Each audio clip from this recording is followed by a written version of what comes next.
Shri Gayatri children's hospital పురిటి బిడ్డల నుంచి 18 సంవత్సరాల వయసు గల పిల్లలకు అన్ని రకాల వ్యాధులకు ప్రత్యేకంగా చూడబడును. Doctor Kottapati Manoj Kumar Reddy MBBS MD paediatrics hospital నందు అందించు వైద్య సేవలు, పురిటి బిడ్డలకు వైద్య సేవలు, టీకాలు, ఆస్తమా మరియు ఎలర్జీలు, చిన్న పిల్లలకు ఎమర్జెన్సీ ఐసీయూ, వార్మర్స్ మరియు ఇంక్యుబేటర్స్, విష జ్వరాలు, చిన్న పిల్లల్లో శ్వాసకోశ సమస్యలు. శ్రీ గాయత్రి చిల్డ్రన్స్ హాస్పిటల్, చెట్టు కింద బడి ఎదురు, ఆంధ్రప్రదేశ్ గ్రామీణ బ్యాంక్ కింద, కురిచేడు రోడ్, దర్శి. ఇలా తాత సత్యం ఒకతను ఉన్నాడు. పొదల్లో తాత సత్యం అనక యువ నాయకుడు ఒకడు ఉన్నాడు. యువ నాయకుడు లేస్తే వైసీపీ టీడీపీ వాళ్ళ మీద బుద్ధ తెలుపుతుంటాడు. నేను ఇప్పుడు టీడీపీ వాళ్ళందరికీ కోటిచ్చినారా డబ్బులు పంపించినారని మా అక్కడంతా లేనిపోని పుకార్లు పెట్టి దీన్ని ఒక తాత సత్యం అన్నా రాంబాబు కుమారుడు ఒక పెద్ద కుట్రబండి ఒక మైనార్టీసీల మీద కూడా బుద్ధ తలుపుతున్నాడు. ఇది చేసే పని మంచి పద్ధతి కాదు. నీకు దమ్ము ధైర్యం ఉంటే నువ్వు తాత సత్యం కానీ ఎవరైనా సరే వచ్చి మేము ఇంత డబ్బులు ఇచ్చినాం టీడీపీకని మగోళ్ళలాగా నిరూపించుకోమని చెబుతున్నాం. స్టార్ట్ నుండి పుల్ల వేసి టీడీపీలో ఒకరికొకరు పుల్లలు పెట్టి మా పార్టీని తీర్చాలనుకుంటున్నావు. మా పార్టీని తీర్చము, టీడీపీని తీర్చడం నీ వల్ల కాదు, నీ తరం కాదు. తాత సత్యం నీ అన్న రాంబాబు కూడా వల్ల కాదు. మా మీద బుద్ధ తల్లి మీ నాన్నకి నువ్వు దమ్ముంటే ఎవరికైతే టీడీపీ కార్యకర్తలు డబ్బు ఇచ్చావో ఈ కార్యకర్తలు మేము మార్చాము, ఈ కార్యకర్తల మేము ఓటేపించుకున్నాము నీ జాతికి తెలుపు. ఇవాళ కందుల కుటుంబం నాగార్జున రెడ్డి కానీ మాజీ ఎమ్మెల్యే నాగార్జున రెడ్డి కానీ ఎక్స్ ఎమ్మెల్యే నాగార్జున రెడ్డి కానీ నా కందుల నారాయణ రెడ్డి కందుల కుటుంబం లేకపోతే నువ్వు ఏడుండేవాడువో.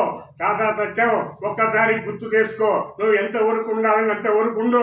ఒకరోజు నీకు నీ అక్కలే వచ్చి వదల్లో వీధి తిప్పి చీపిరి కట్టలు తీసుకుని కుట్టిన సంగతి నీకు గుర్తులేదా? నీ చెల్లెళ్ళు నీకు ఎన్ని విధాలు ఆపాడని తెలుసా? నీకు ఇవాళ ఒక డీసీని కూడా ఒక వైసీపీ కార్యకర్తలు డీసీని కూడా అన్యాయం చేసి వైజాగ్ అక్కడ పైలో శ్రీకాకుళంలో పన్నులో తీసుకుపోయి ముంచలేదా? గోదాట సీన్ను నువ్వు ముంచలేదా? ఒక నేషనల్ కాంట్రాక్ట్ను ఒక ఎంపీపీని ముంచలేదా? నీది ఒక పెద్ద చరిత్ర. నీ చరిత్ర చాలా ఉంది. నీకు ఎంఏ ఆకి అమోదం ఏం చెప్పాడు? ఎంఏ ఆకీబాబు చెప్పిన మాట ఒక్కసారి గుర్తు చేసుకో. అది నేను చెప్పకూడదు. నాకు మానవత్వం ఉంది. ఆ మాటకి ఏం చెబితే నువ్వు ఉరేసుకోవాలని కూడా ఈ సభాముఖంగా నేను తెలియపడుతున్నా. సత్యంలో ఎంతవరకు ఉండాలి అంతవరకు ఉండు. నువ్వు ఏదన్నా కానీ నువ్వు కానీ అన్న రాంబాబు కుమారుడు కానీ ఎక్కడ డబ్బులు టీడీపీలోకి పెట్టావో లిస్టుది నువ్వు ఎవరికి ఇచ్చావో నిరూపించు. మేము వచ్చి మాట్లాడతాం. నువ్వు చేసే అధ్యక్షాలు, నువ్వు చేసే ఎదవ పనులు ఎవరికి తెలియదు అనుకుంటున్నావు. సత్యం ఎంతవరకు ఉండాలి అంతవరకు ఉండు. మా నారాయణ రెడ్డి తమ్ముడు రామిరెడ్డి కానీ కన్ను తెరిస్తే పొదలు కాదు ఈ చుట్టుపక్కల కూడా లేవని కూడా నేను హెచ్చరిస్తున్నా. సత్యం నువ్వు ఎంతవరకు ఉండాలో అంతవరకే ఉండు. మరి నీవు అతిమించిపోతున్నావు. నీవు కూడా ఇటీవల నీ కార్యకర్తలే మీ ఊళ్ళో ఈ వైసీపీ కార్యకర్తలే రుణాలు పెట్టిలేస్తే వాళ్ళ కింద రెడ్డి గారిని ఒక రాష్ట్ర అధ్యక్షుని రమణారెడ్డిని కానీ యూత్ రమణారెడ్డిని కానీ ఒక మాజీ ఎమ్మెల్యే కుమారుడు శ్రీనివాసరెడ్డి కాల కింద ఫోటోలు వేసుకున్నామని కార్యకర్తలంతా ఊసింది. నీకు సిగ్గులేదా? నువ్వు ఏం మాట్లాడుతున్నావు సత్యం? నువ్వు మమ్మల్ని గురించి మాట్లాడావా?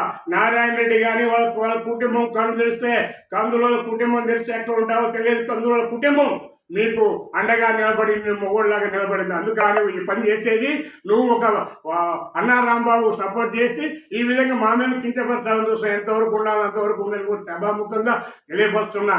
నువ్వు ఇవాళ అన్నా రాంబాబు గారు ఆయన చరిత్ర తెలుసు. ఎన్ని పార్టీలు మారాడో, ఎంత చేశాడో.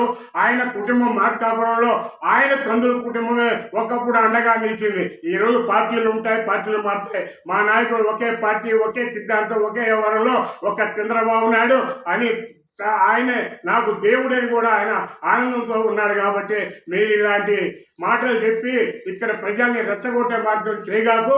ఎంతవరకు ఉండాలో ఎవరు ఎంతవరకు ఉండాలో అంతవరకు ఉండాలని కూడా నేను ఈ సభాముఖంగా మీ అందరికీ